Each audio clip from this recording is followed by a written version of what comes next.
அஸ்ஸலாமு அலைக்கும் வரஹ்மத்துல்லாஹி வபரகாத்துஹ். அல்லாஹ் நேசிக்கிறான். யாரை அல்லாஹ் நேசிக்கிறான்? அல்லாஹ் ரப்புல் ஆலமீனுடைய புத்தகம் அல் குர்ஆனிலே சொல்கிறான், ஒரு சமூகம் அல்லாஹ்வுடைய மார்க்கத்துடைய வரம்புகளை மீறும் போது அல்லாஹ் அந்த சமூகத்தை அழித்துவிட்டு அல்லாஹ் விரும்பக்கூடிய ஒரு சமூகத்தை அல்லாஹ் கொண்டு வருவான்.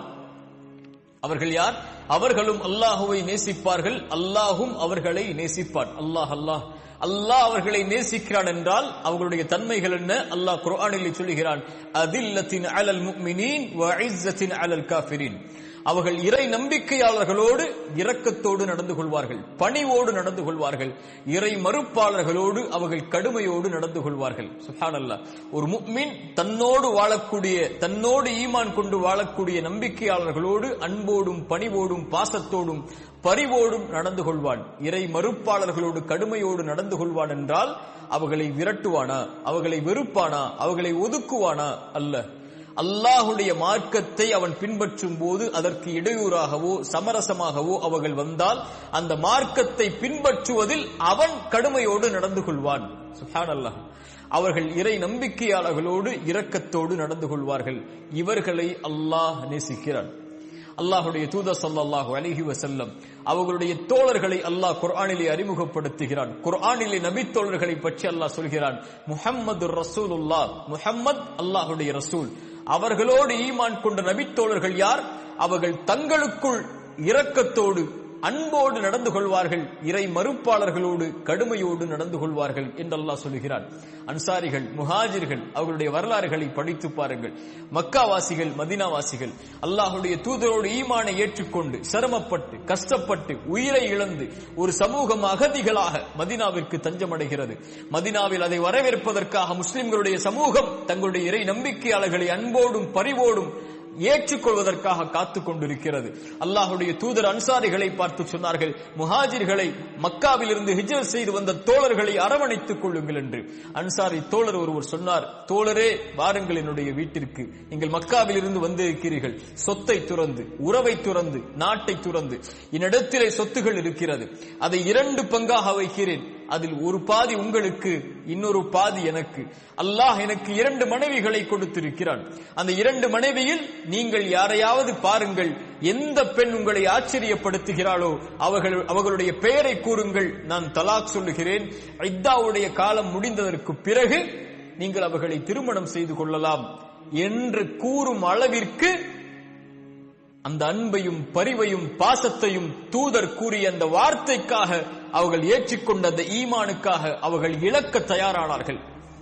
ஆனால் தங்களுக்குள் அன்போடும் பரிவோடும் பாசத்தோடும் இரக்கத்தோடும் பணிவோடும் வாழ வேண்டிய சமூகம் இன்றைய காலத்தில் வெறுப்போடும் பகைமைகளோடும் குரோதங்களோடும் வாழ்ந்து கொண்டிருக்கக்கூடிய காட்சியை பார்க்கிறோம். எதற்காக? உலக காரியங்களுக்காக. எதற்காக? அவர் மார்க்கத்தில் தன்னுடைய புரிதலில் இல்லை என்ற காரணத்திற்காக. எதற்காக? தன்னுடைய இயக்கத்துடைய தலைவரை அவர் பின்பற்றவில்லை என்ற காரணத்திற்காக. எதற்காக? தன்னுடைய ஜமாஅத்தை அவர் சார்ந்தவர் இல்லை என்ற காரணத்திற்காக. எதற்காக? மார்க்கத்தில் இவர் ஒரு புரிதல், அவர் ஒரு புரிதல். இவர் தராவீஹை 8ஆக தொழுவார், அவர் 20ஆக தொழுவார். பிறையை இவர் ஒரு நாள் பார்த்து நோன்பு வைப்பார், அவர் பிறையை எங்கு பார்த்தாலும் நோன்பு வைப்பார். அவர் தக்பீரை நெஞ்சின் மீது கட்டுவார், ஒருவர் தக்பீரை வயிற்றின் மீது கட்டுவார். ஒருவர் கையசைப்பார், ஒருவர் கையசைக்க மாட்டார். ஒருவர் தொப்பி அணிவார், ஒருவர் தொப்பி அணிய மாட்டார். இப்படி பல காரணங்களுக்காக சமூகம் தங்களுக்குள் பகைமையை, வெறுப்பை காட்டக்கூடிய காட்சியை இந்த உலகத்திலே பார்க்கிறோம். இந்த கருத்து வேற்றுமைகள், இந்த ஏற்றத்தாழ்வான கருத்து வேற்றுமைகள் எல்லாம் நபித்தோழர்களிடத்திலே இல்லையா? அபூபக்கர் ரலியல்லாஹு அன்ஹு, உமர் ரலியல்லாஹு அன்ஹு அவர்கள் 100 விஷயத்திலே கருத்து வேற்றுமை பட்டிருக்கிறார்கள். ஆனால் என்றாவது ஒருவரை பகைத்தாரா? என்றாவது ஒருவருக்கு சலாம் சொல்வதிலிருந்து விலகினாரா? ஒருவரை ஏற்றுக்கொண்டு சகோதரத்துவ உணர்வை வெளிப்படுத்துவதிலிருந்து விலக்கினார்களா தங்களை? அல்லாஹுடைய தூதருடைய காலத்தில் நடந்த ஒரு நிகழ்வை சொல்கிறேன். அல்லாஹுடைய தூதர் ஸல்லல்லாஹு அலைஹி வஸல்லம் பனு குரைதாவை நோக்கி சஹாபாக்களை அனுப்புகிறார்கள். ஒரே ஒரு கட்டளை சொன்னார்கள், அஸரை நீங்கள் தொழக்கூடாது பனு குரைதாவை அடையும் வரை என்று. பனு குரைதாவை நோக்கி அந்த சமூகம் செல்லுகிறது. நபித்தோழர்கள் செல்லுகிறார்கள். செல்லக்கூடிய வழியில் அஸருடைய நேரம் வருகிறது. சஹாபாக்களில் ஒரு கூட்டம் சொன்னது, அசருடைய நேரம் வந்து விட்டது, தொழுது விட்டு செல்வோம் என்று. ஒரு நபித்தோழர்களுடைய கூட்டம் சொன்னது, இல்லை, அசருடைய நேரம் வந்தாலும் அல்லாஹுடைய தூதருடைய கட்டளை பனு குறைதாவை அடையும் வரை நாம் தொழக்கூடாது என்று. பனு குறைதாவை அடைந்ததற்கு பிறகு ஒரு சமூகம் தொழுதது. ஒரு சமூகம் வக்து வந்த உடனேயே அங்கேயே அந்த தொழுகையை நிறைவேற்றியது. சஹாபாக்கள் இந்த இரண்டு கருத்துக்களிலும் செயல்பட்டு அல்லாஹுடைய தூதருக்கு முன்னால் செல்கிறார்கள். அல்லாஹுடைய தூதர் அந்த இருவரையும் எந்த குறையும் கூறாமல் அடுத்த வக்துடைய தொழுகையில் அந்த இருவரையும் ஒரே சஃபில் அல்லாஹுடைய தூதர் ஸல்லல்லாஹு அலைஹி வஸல்லம் அணிவகுத்தார்கள். அல்லாஹு அக்பர்.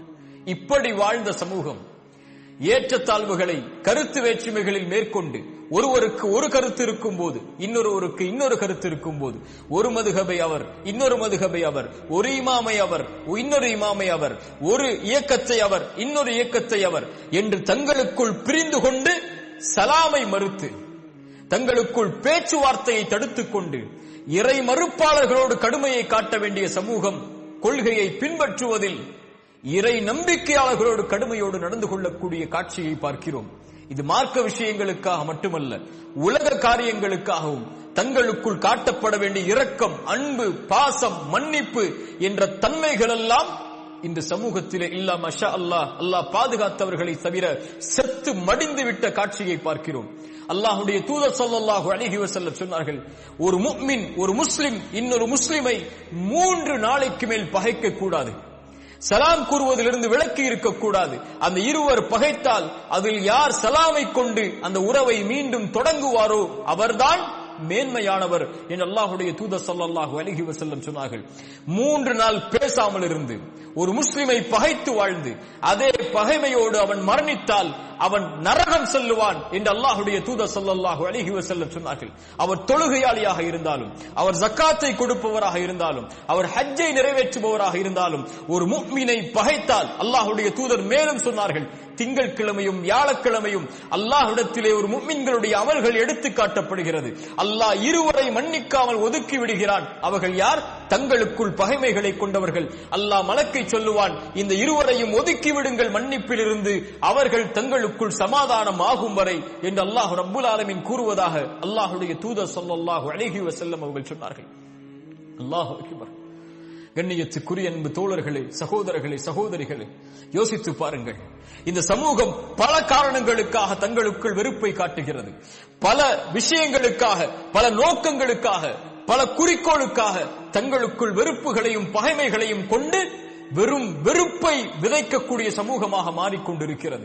ஒற்றுமை என்னும் பலமே இல்லாமல் கண்ணியத்தை இழந்து, மரியாதை இழந்து ஒரு சமூகம் அழுது கொண்டிருக்கிறது. குர்ஆன் சொல்லுகிறது, அத்தீஉல்லாஹ், அல்லாஹ்வை பின்பற்றுங்கள், தூதரை பின்பற்றுங்கள், நீங்கள் பிரிந்து விடாதீர்கள்.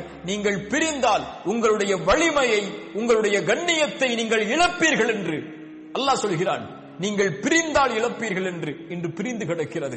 எத்துணை கருத்துகள் மார்க்கத்தில் விதைக்கப்பட்டாலும், எத்துணை வேற்றுமைகள் இந்த உலக காரியத்தில் வந்தாலும், எத்துணை விஷயத்தில் இயக்கங்களாக கூட்டங்களாக நாம் பிரிந்திருந்தாலும், தலைமைத்துவத்தில் இமாம்களுடைய அடிப்படையில், மதுஹபுகளுடைய அடிப்படையில், இன்னும் இயக்கங்களுடைய வரையறைகளின் அடிப்படையில் பிரிந்திருந்தாலும் எம்மை ஒன்று சேர்ப்பதற்கு அஷ்ஹது அல்லா இலாஹ இல்லல்லாஹ், அஷ்ஹது அன்ன முஹம்மது ரசூலுல்லாஹ் என்ற வார்த்தை போதுமானதாக இல்லையா? என் தோழர்களே, என் தோழிகளே, யோசித்து பாருங்கள்.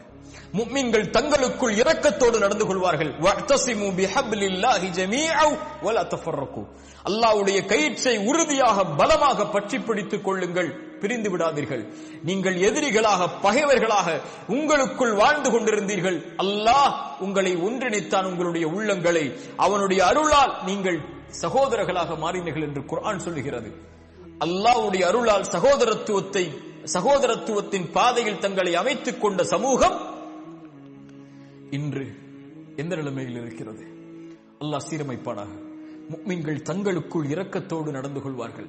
தங்களுக்குள் அன்பையும் பாசத்தையும் பரிவையும் காட்டிக்கொண்டு ஒரு சமூகம் முன்னேறுவதற்குரிய வழிகளை எல்லா இடங்களிலும் அவர்கள் கடைபிடிப்பார்கள்.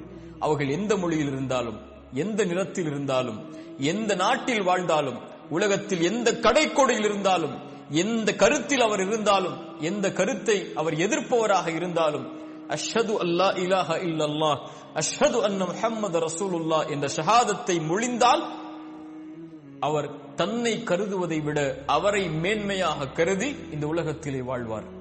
அல்லாஹ் அப்படிப்பட்ட முஃமின்களாக எம்மை ஆக்குவானாக. இப்படி தங்களுக்குள் பணிவை வெளிப்படுத்தக்கூடிய முஃமின்களை அல்லாஹ் நேசிக்கிறான்.